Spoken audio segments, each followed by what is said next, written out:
you get what you think about. And most humans, we love you so much, you know what's coming next, aren't very precise at thinking. You don't think deliberately. You think reactively, usually. You think in reaction to something that you are seeing. But often what you are seeing is something that you don't want. And so as you're reacting to that, then you're practicing a vibration of what you don't want, and then sometimes wondering why what you do want can't come. And we say, you can't set your radio dial on 101 FM and hear what's being broadcast on 98.7. You can't do it. You have to set your tuner, your receiver, to the frequency of what's being broadcast. And we want you to understand that you broadcast your desire over and over and over again, even before you came into this body, and you've continued to do it ever since you got here by sifting through the contrast of life and creating this broadcast vibrational version of who you really are and what you really want. And your inner being, the source within you, stands in complete resonance with all that you've been broadcasting and what you have become, and holds steady that vibration and sends the signal of that. Talk about a broadcast. Talk about a broadcast that law of attraction is responding to. There is such a powerful frequency of who you are and all that you have become that is emanating to the boundaries of this boundaryless universe, and law of attraction is responding to it and lining up all of the cooperative components in order to give you what you want, but even better, give you all of the wonderful experiences that you will have along the way to what you want, to what you want, to what you want, to what you want. Because a lot of what you want is the journey on your way to what you want. And a lot of what you want is the never-ending journey. So you get what you want, but that's not the end ever, is it? Ask your kids. Are you never satisfied, you say to them? And they don't usually say it. They want to say it, but they know that you're not ready to hear it from them. I will never be satisfied, parents of mine. I was born to create my own reality. I'm an endless, boundaryless being. I've come with the energy that creates worlds flowing through me. This time-space reality has inspired me to all of this stuff that's in my vortex, but every bit of it's come. You just want them to understand that you're not the vortex through which it all comes. Root for them, encourage them to expect good things to come to them. Help them know that they create their own reality. And let them help you know that you create your own reality. And let the children teach you, because they haven't forgotten as much as you have forgotten about how life is supposed to feel good to you, and it's supposed to be fun. And you're supposed to be having a really good time, and it's supposed to be interesting and fun and loving every step along the way. And in those moments of contrast, those are good too, because you do not know clearly what you do want until you have a moment of knowing what you don't want. So step one is life causes you to ask. That's easy. You don't even have to know what you're doing in order for that to happen. It happens all day, every day. Ask, ask, ask, ask, ask. And source is answering, because what you are asking for is in this vibrational reality that we are calling your vortex of creation, this vibrational version. It's there, and law of attraction is responding to this powerful catalog of requests that you have been putting there. And this vibrational reality is maturing. It is gathering momentum and breadth and depth. And you have a vibrational relationship with it. And every now and again, when you're not complaining about something that isn't happening, you may accidentally find yourself in the receiving mode of what has been gestating in this vortex, and you then get an idea. Oh,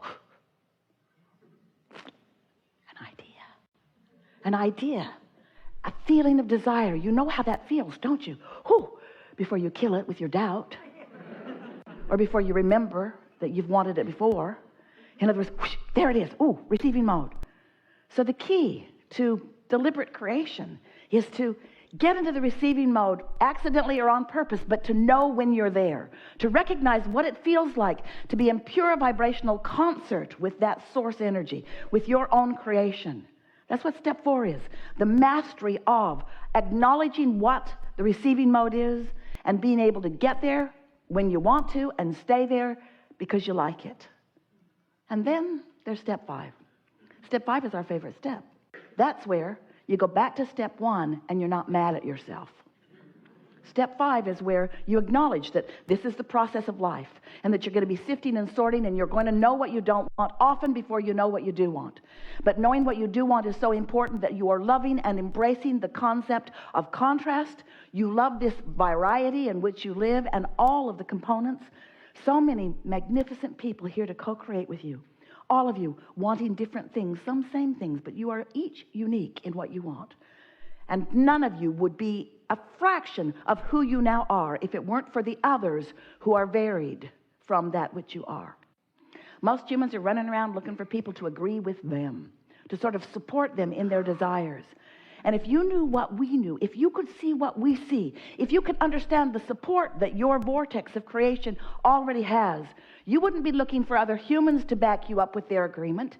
You would be looking for your own ability to come into alignment with your own vortex, because when you do that, another idea, another idea, another idea, another idea. And that is how you live happily ever after. So often you say, well, once I get that money, or once I find that relationship, or once I move into my new house, or. And we want to say to you, those are things along the way. Certainly they are. But none of the things that you now want are the end of your journey. They're just evidence of your successful alignment along the way. Oh, and what's coming next, and what's coming next, and what's coming next? Difficult to describe in a short period of time, because the components of your vortex are so magnificently calculated and gathered and added to and sourced by source that it will take you lifetime after lifetime after lifetime after lifetime to actually live all of them. You have the ability here and now to tap into the frequency of your vortex. It really is time for you to begin to be the deliberate creator of your own experience, to be the translator of those vibrations into the manifested things that you want. You live here on the leading edge. You did not come to go into a dark space and meditate your life away. You came to be the manifester of these things. And we are all here with you, because this is where the leading edge is. This is where the vibration becomes at its most mature. This is where the satisfaction factor of that which we all are comes to its realness, to its wholeness, to its fullness. That's why you came. You came to experience all of that, you see. Jerry wanted to write a book, and now he is helping us help Esther to do that. And this book is called Turning Thoughts to Things. And what it is about is this vibrational reality and how it is in the state of becoming, and that it becomes a vibration, and then if you're in the receiving mode, it becomes your thought. And if you are a master of holding your vibration where you mean to do it, if you care about how you feel and you are using your guidance system successfully so that you are mastering the holding of that vibrational frequency, then you get to witness the next thought and the next thought and the next rendezvous and the next coupling and the next and the next and the next, until in time, part of what you've been asking for will come to fruition. Someone said to us the other day, Abraham, I really want $100,000. I want to travel. I want to take a journey. And we said, so here's this $100,000 that you want to be in place so that you can give yourself permission to begin your journey. But what we want you to understand is that your journey began long before that manifestation of that $100,000.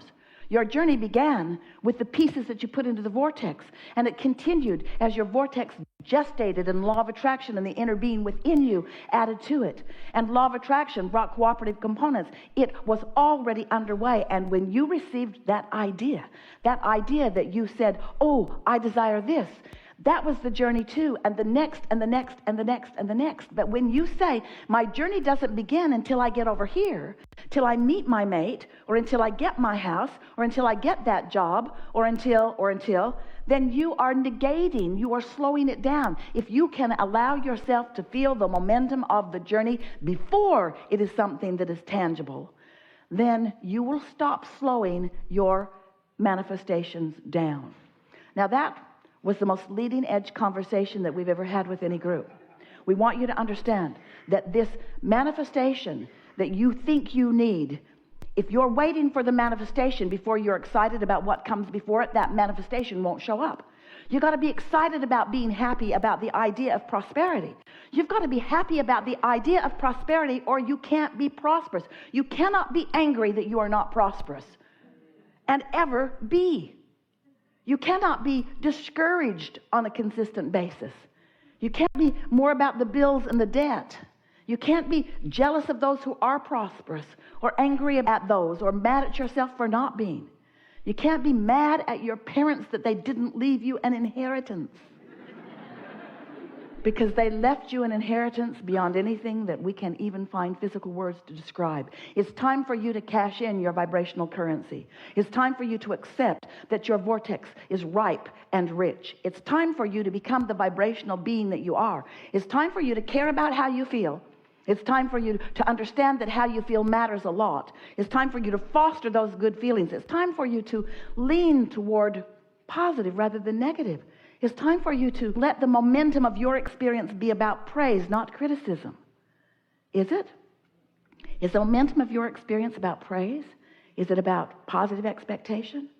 Well, we want you to know something that you may not know, because you might not be feeling very good about yourself for whatever reason. But we want you to know something that we know about you. We know about your true momentum. We know the momentum of who you really are. We know the momentum of blessedness and worthiness that you came into this experience with, and still that is the dominant momentum that is you. We want you to try just a little bit to become a vibrational match to that momentum that is really who you are, and then watch what happens with just the slightest adjustment of your mental attitude. Your mood matters so much, because your mood is your indicator of what you are doing in relationship with this vibration of your vortex. Your mood is everything, and don't you know it? So let's talk about receptive mode for just a moment, because when we talk about receptive mode, what we mean is you being the vibrational frequency that your inner being, that your vortex, that all that you are is, being in the receptive mode of that pure positive energy. But you are all, let's just say it, you're all in the receptive mode of something, aren't you? If you're having a very bad day, you're in a receptive mode. And the ideas that come to you are going to suck. If you're in a bad mood, you're in the receptive mode. But people and ideas and things that you rendezvous with, in other words, when those thoughts that produce that negative feeling emotion turn to things, you don't like them when they get here. But when these receptive mode, tuned in, tapped in, turned on, high-flying, good-feeling vibrations turn to things. Whew, it's so sweet along the way. Each rendezvous is fun.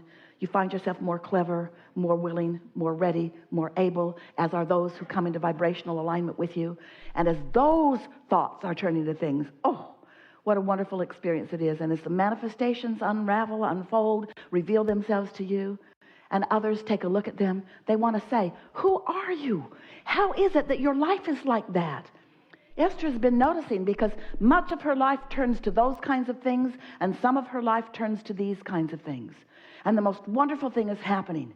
She is making the association between the mood that produced these things and the mood that produced these things. And finally, after all of these years, she is caring more than ever about her mood, because law of attraction is a very steady friend.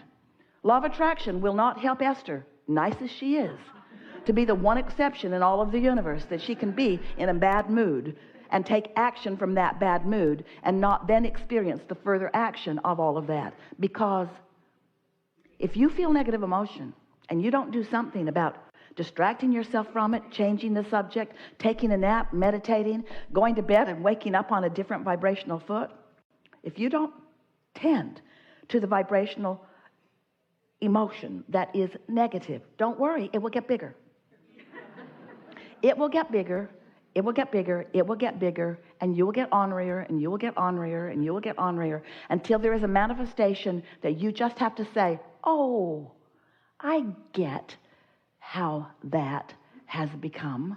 I remember all the fertilizer I put on that. I remember all the attention I gave to that. In fact, I wrote a lot of it down. Look here. Called a lot of people, talked to a lot of people about it. I got history with that. Verbal, mental, contemplative history. I put so much into this disaster I've created. We're exaggerating